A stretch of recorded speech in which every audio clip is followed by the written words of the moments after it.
in the first year of ministry you can't do anything wrong. In the second you can't do anything right. And in the third, well, you just have to rub along. So let's see what this second year brings. But no, what the very special thing for me this morning was as everybody began to arrive, I realised that I knew most of you. I could remember most names, but I certainly knew nearly every face. And that felt wonderful. It really did. I felt like I was really at home. So thank you for that. When people came up to me at lunchtime and said congratulations, I assumed that you'd said no, she's got to leave next time. Anyway, on to business. You know that we have talked about the question of mission partnerships. It's been something that we've been thinking about and talking about, and people have said to us, they don't work.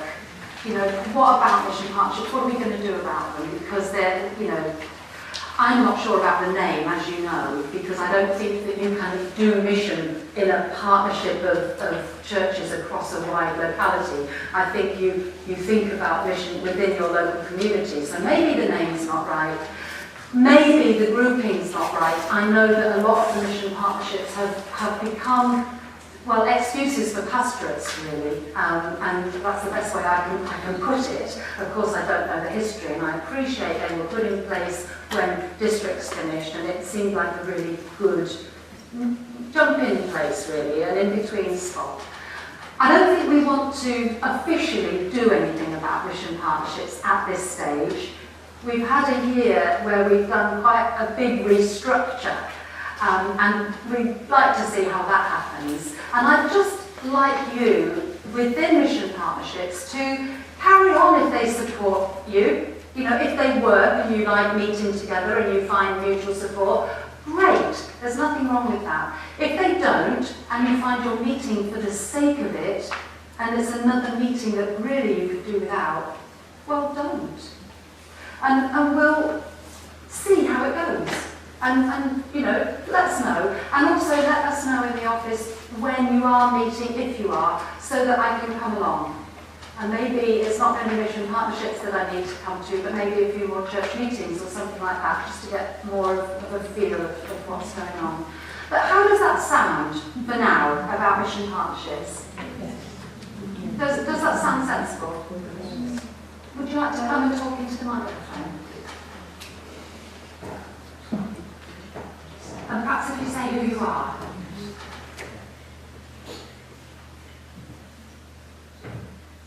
Elizabeth Conner, I'm from Barncastle United Reformed Church, but also Tees and Swale Pastorate. And I would like to say that I have no objections to what has just been said. If the mission partnership doesn't work for you, it's maybe a waste of time. But I believe very strongly indeed that mission partnerships will only succeed if people put something into it. And one of the great disappointments of our mission partnership in the early days, to me personally, was the ministers weren't in the least bit interested, and therefore nothing happened. And when the ministers retired and we had a vacancy for the whole pastorate, things began to move. And it was the elders and the members of the congregation who wanted it to move, and it did move. And I think we've moved on to a pastorate, and the pastorate seems to be working at the present moment.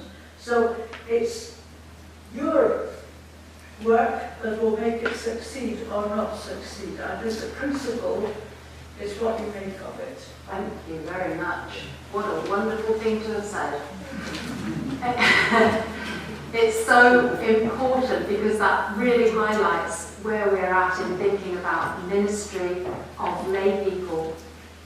You don't need necessarily ministers that are ordained of word and sacrament, but it is very important, the ministry of lay people. And that's the thing that we need to work on. Thank you, Elizabeth. Anybody else like to comment on mission partnerships? Pastorates? Okay. Moving on. Another one of the reasons you were asked if you would have an interim moderator is because there are discussions with the northerly synods, and I've said before that they are going on, and we had a meeting just this last week, gosh, was it only this week, Monday and Tuesday, over 24 hours, between all the 5 synods with 4 of us from each synod discussing. We'd all been away, had meetings, had work to do on various bits of the work that we all do as synods to see whether we can collaborate more. Things like HR, things like training and development, things like finance, just to see is it possible. And I think that we got to the point where we know we need a sharper feasibility study on it. And as a group, we have asked Mel if she will head up that feasibility study, and she is going to work for the northerly synods for a day a week, basically, for the next 6 months and report back again. She'll call people to meetings and talk more clearly and really get something much clearer and organisationally down as a project. Is that a fair way of putting it without going into it too much more than that? It's not going to make any difference to the work Mel does for our synod because she's not completely full-time anyway, so we're taking into her spare time.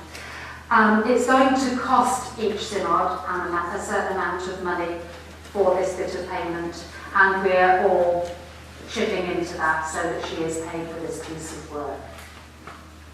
Okay, any questions that you'd like to ask on that? I'm not giving you a lot of detail on because there's not a lot, but really to reassure you that the work is continuing. And we think it's progressing slowly, but progressing. Okay, that's it. So, good job I've got now telling you what to say. One of the things in that was the training and development, and all the training people had a meeting together with the RCLs that are in all our synods. That's Scottish College, Windermere Centre and Northern College, plus the training officers that there are at the moment. And they had one meeting and reported back to our meeting on Monday, Tuesday. And what's looking clear is that it's only us who haven't got anybody in terms of mission enabling training officer. And Northwestern Synod at the moment have got somebody covering really, and they had an advert waiting to go. And we've decided that together we're going to apply for 2 training officers, development officers. The name has to be decided, but there's a split role, and we would like permission to be able to do this, so that we share 2 people across the 2 synods, one who would be responsible for ministerial training, so that's what we call EM1, EM2, EM3, sabbatical work, anything to do with resources, and also an organisational post that is able to put together packages of training and teaching and are very administrative. Somebody who would, for instance, do all the organising for this elders conference that we have Tuesday, Wednesday. It's been a lot of work, and Mel's done it. And Mel's not a training officer. Mel and Wendy between them. It's not, it's not their job really. So that's one of the kind of things. The other role would be a mission enabler, somebody who would walk alongside congregations, encourage them, inspire them, see what it is they could do, would want to do, and then help them find the means to do it. And these 2 people would work in a team together and inspire and help each other. We're having another meeting when Mel has done some of her work on this, so that we can give you more information in our March Synod. But this development role, if you see an advert, that's what that's about, because we're hoping to get an advert into the December reform for these 2 roles. Okay. Now, at the moment, Synod executive agreed half a development role. So I've work to do with Synod exec or this Synod. Because I think over 2 synods, you can see the kind of things that we've been talking about that we need to develop. I think that we need a full role to share, you know, with North Western Synod.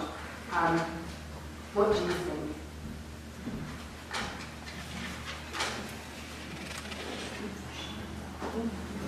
Moderator, there are... Could you... I know you've got a good voice.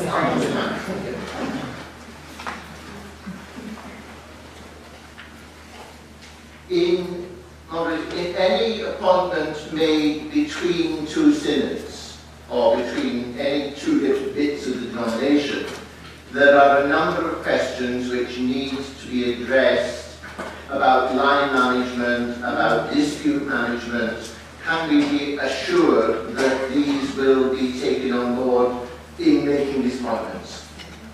Yes, that's been addressed as something that we know we have to do between us. We have had problems in the past. I know. Yeah. That's something that's got to be sorted between 2 synods, and we'll be having a meeting very shortly to get that.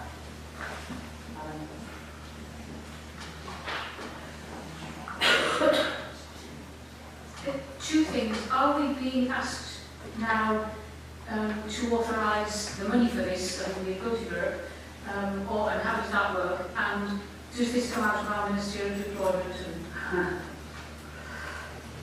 This has been sprung on us from Monday, Tuesday, because North West Synod were saying they were going to put their advert in this month. And I said, what about collaboration? You know, if we're collaborating, we need to do this together. And so they're being prepared to hold it back for a month. If we miss that deadline, then we miss the opportunity to share. So I am asking you to agree the principle, and yes, that will mean a further agreement to another half post, because we've only agreed half the post. What was the other question? Sorry. You asked me We were to... asking about whether we were authorising the money here, Yeah. and whether it came out of our deployment.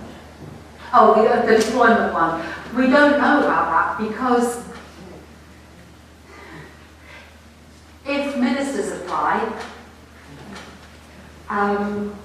then yes, it is added to our deployment. And that's all I'm going to say.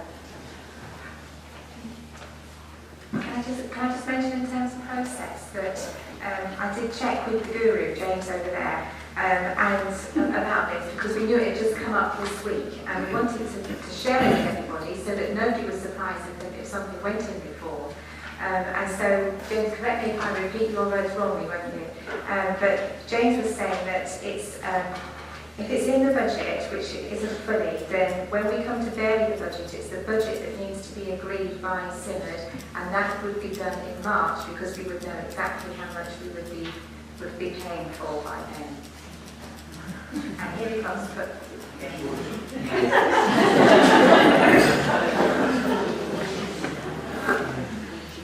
just want to say, the 2015 budget, there's can't contain a figure for development enabler. The difficulty is that's based on salaries in the northeast, northwest. And salaries in the northeast do tend to be lower. So we have to be careful of that. Okay, that's right. Thank you. The Treasurer has given you most of the answer. The other bit is that what the Synod does today, I think, is it requests the Trust to look at this question. The Trust has to make a decision based on the funding available to it. So the Synod can't make, the Synod can't say, yes, we're going to spend this money, but what it can say is, dear Trust, can you find the money for us? Which you put it on more formal terms in a resolution.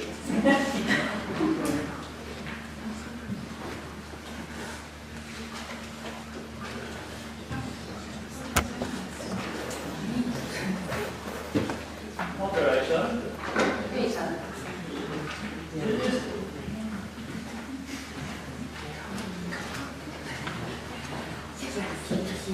Is it not not possible for Synod to welcome the exciting possibilities and refer the matter to the Synod executive to work out all the nitty-gritty detail? Yes. Is that what you'd like to do? Would you like to show whether you're warm to that idea or not? Yes, yes, use our orange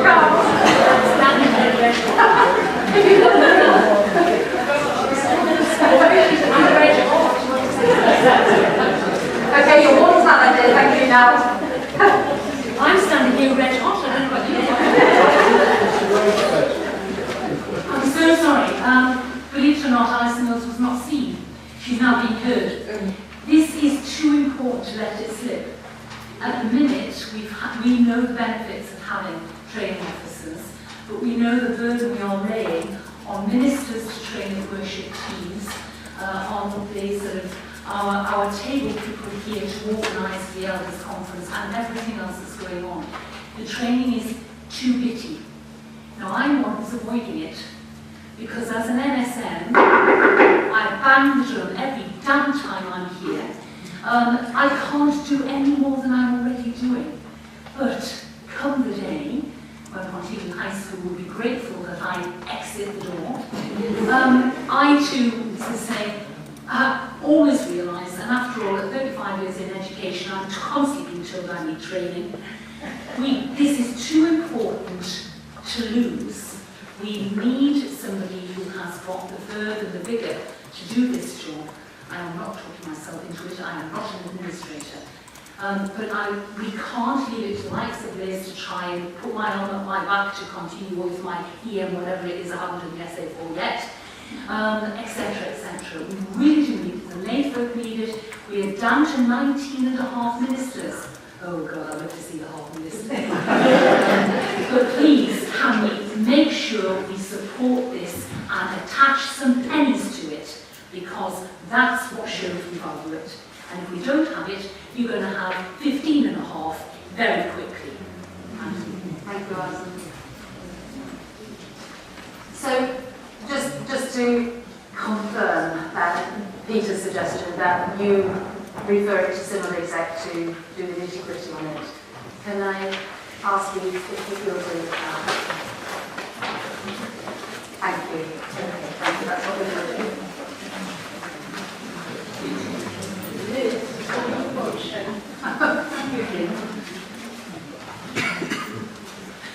I'll be very, very brief. I was at the inter-synod dialogue earlier this week, and I'd just like to say that I got the feeling that the Holy Spirit was at work.